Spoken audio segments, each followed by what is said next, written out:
Γεια σας, είμαι η Κρίστη από Clarité Professional και έχω μαζί μου τα δύο μοντέλα μου, την Έλλη. Καλημέρα, Έλλη. Καλημέρα. Καλημέρα, Φρινή. Καλημέρα. Σήμερα θα δούμε αναλυτικά πώς πρέπει να ανανεώνουμε τη ρίζα χρησιμοποιώντας βαφή και αποχρωματισμό. Όλοι γνωρίζουμε ότι χρειαζόμαστε διαφορετική προσέγγιση, γιατί μιλάμε για δύο διαφορετικά χημικά προϊόντα, οπότε θα δούμε αναλυτικά τι πρέπει να κάνουμε. Ας δούμε πώς πρέπει αρχικά να περνάμε την ρίζα. Σε όλες τις δουλειές του βαφείου θα πρέπει να καταλάβουμε ότι πρέπει να υπάρχει τάξη και καθαρά χωρίσματα. Ξεκάθαρα. Σε όλες τις τεχνικές ξεκινάμε με τον κλασικό σταυρό, που σημαίνει ότι από το κέντρο μπροστά θα φτάσουμε μέχρι το κέντρο πίσω και πάνω από το κάθε αυτάκι. Στην πραγματικότητα έχουμε 4 τμήματα τα οποία θα πρέπει να επεξεργαστούμε. Περνάμε τη ρίζα. Όπως βλέπετε, από τη μία πλευρά έχω το προϊόν και από πίσω το πινέλο μου μένει πάντα καθαρό. Η Mystique C είναι μια βαφή η οποία έχει ένα εξαιρετικό μείγμα, το οποίο μας βοηθάει να απλώνεται πολύ γρήγορα και πολύ εύκολα. Καθαρό πινέλο, καθαρά χωρίσματα, ωραίο πέρασμα. Ολοκληρώνουμε πολύ ωραία το σταυρό. Και στη συνέχεια θέλω να μάθουμε να πατάμε και να βγαίνουμε προς τα έξω. Όχι να βατάμε και να τοποθετούμε, γιατί αυτό μας κάνει γραμμές. Ξεκινάμε με την πρώτη μας χωρίστρα και βλέπουμε ότι έχουμε δημιουργήσει ένα πολύ μικρό τριγωνάκι. Ακόμα και αν βάφω με ένα μικρό πινέλο, αυτό μου φαίνεται ότι είναι πολύ μεγάλο για αυτό το χώρισμα. Άρα ιδανικά θα πρέπει να έχω και ένα ακόμα πιο μικρό πινέλο, έτσι ώστε να μπορώ να βάψω με ακρίβεια. Κάνω τα χωρίσματά μου, καθαρά τμήματα. Αυτό που έχει σημασία είναι, κάνοντας το χώρισμα και την ώρα που το ανεβάζουμε πάνω, θα πρέπει να βλέπουμε τη βαφή. Εάν δεν τη βλέπουμε, σημαίνει ότι το χώρισμά μας είναι πάρα πολύ φαρδί. Εάν είναι πάρα πολύ φαρδί το χώρισμα, αυτόματα σημαίνει ότι δεν θα εισχωρήσει σωστά η βαφή μέσα και πραγματικά είναι ένας από τους πολύ βασικούς λόγους που δεν έχουμε κάλυψη στα λευκά μαλλιά ή ξάνοιγμα σε περίπτωση που εφαρμόζουμε ξανθιστική ή ντεκαπάζ. Μπορούμε να γυρίσουμε στο κανονικό μας το πινέλο.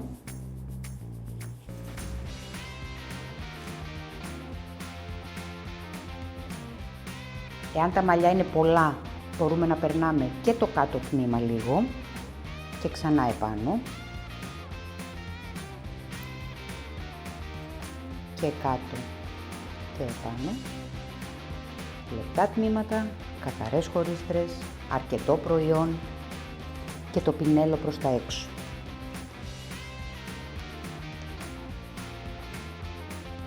Αυτόματα, εάν το δούμε, θα δείτε ότι εδώ δεν υπάρχει γραμμή. Υπάρχει ένα σβήσιμο, που σημαίνει ότι ακόμα και την κλασική ρίζα θα πρέπει να την περνάμε και να χειριζόμαστε το πινέλο μας με έναν τρόπο ο οποίος θα δημιουργεί ένα blending. Και τώρα είναι η στιγμή που πρέπει να αρχίσουμε να κατεβάζουμε τα μαλάκια. Εάν δεν προσέξουμε πολύ σε αυτό το σημείο, βλέπετε ότι τα μαλλιά έχουν μια τάση να σηκώνονται και να βγαίνουν από τη βαφή. Εδώ ερχόμαστε εμείς λίγο στο κατέβασμα και τα ξαναπατάμε, χωρίς να κάνουμε τόσο λεπτές χωρίστρες όσο στο πέρασμά μας. Αυτό όμως είναι πάρα πολύ σημαντικό, γιατί αν τα μαλάκια είναι λευκά, θα μας βοηθήσει πάρα πολύ στην κάλυψη.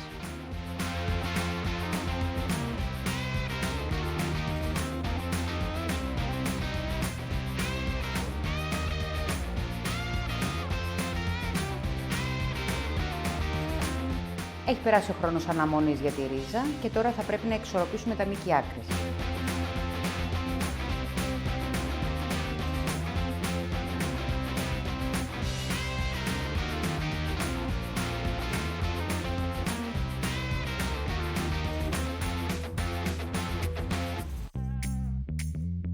Ξεκινάμε, κάνουμε την πρώτη μας χωρίστρα. Εφαρμόζουμε ένα πάνελ ώστε να προστατεύσουμε το δέρμα της πελάτης σας. Και συνεχίζουμε.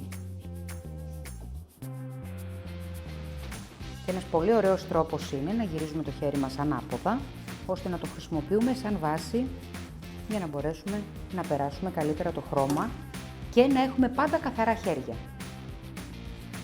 Χωρίς τρούλα, απομονώνουμε ανάποδα το χέρι μας.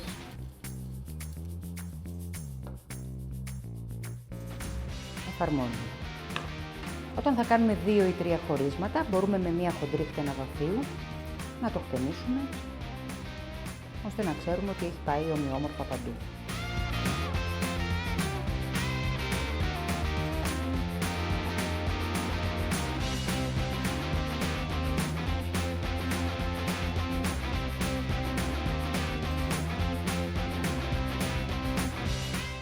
Συνεχίζουμε με την έλη. Είναι πάρα πολύ σημαντικό να δούμε και να καταλάβουμε πόσες διαφορές υπάρχουν στο πέρασμα της ρίζας με κλασική βαφή ή με ξανθιστική και αποχρωματισμό. Έχουμε κάποια πράγματα να προσέξουμε και κάποιες δυσκολίες. Πρώτα απ' όλα το μοντέλο μας, η πελάτησά μας, δεν θα πρέπει για κανέναν λόγο να περνάει τις 25 μέρες. Είναι ο παράγοντας νούμερο 1 για να έχουμε ένα πάρα πολύ ωραίο ξάνοιγμα. Στη συνέχεια θα πρέπει να καταλάβουμε ότι όλο το περίγραμμα, όλα τα baby hairs, είναι πολύ ευαίσθητα. Άρα σημαίνει ότι δεν χρειάζεται ούτε στην ξανθιστική ούτε στον ντεκαπάζ να μπούμε στη διαδικασία να κάνουμε ένα πέρασμα από την αρχή. Θα πρέπει να τα προστατεύσουμε. Χωρίζουμε πάλι τον κλασικό σταυρό, καθαρά πινέλα πάντα, ξεκινάμε από τον κλασικό σταυρό και περνάμε. Πώς περνάμε? Κρατάμε πάρα πολύ ωραία τα μαλλιά και πάμε και ακουμπάμε τον ντεκαπάζ. Προηγούμενο μοντέλο μας που βάφαμε με βαφή, πατάγαμε, σβήναμε με blending και φεύγαμε. Εδώ η μεγάλη διαφορά είναι ότι πάμε, τοποθετούμε προϊόν. Πολύ αργά και πολύ προσεκτικά.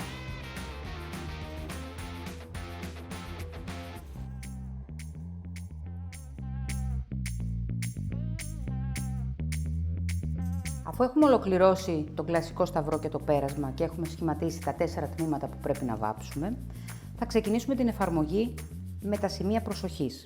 Επίσης, μικρό πινελάκι στο χώρισμα, γιατί έχουμε πολύ λίγα μαλάκια. Πραγματικά, εάν τα χωρίσματά σας είναι πάρα πολύ λεπτά, θα μπείτε στη διαδικασία να δείτε και στον αποχρωματισμό και στην ξανθιστική ότι έχουμε ένα τόνο μεγαλύτερο ξάνοιγμα. Και αυτό που δεν θα πρέπει να ξεχνάμε είναι ότι στον ντεκαπάζ πηγαίνουμε, τοποθετούμε και φεύγουμε. Πηγαίνουμε, τοποθετούμε και φεύγουμε. Δεν περνάμε βαφή, τοποθετούμε προϊόν. Και όταν κατέβουμε λιγάκι πιο κάτω και έχουμε το χώρο, μπορούμε να δουλέψουμε με το μεγαλύτερο πινέλο μας και να συνεχίσουμε.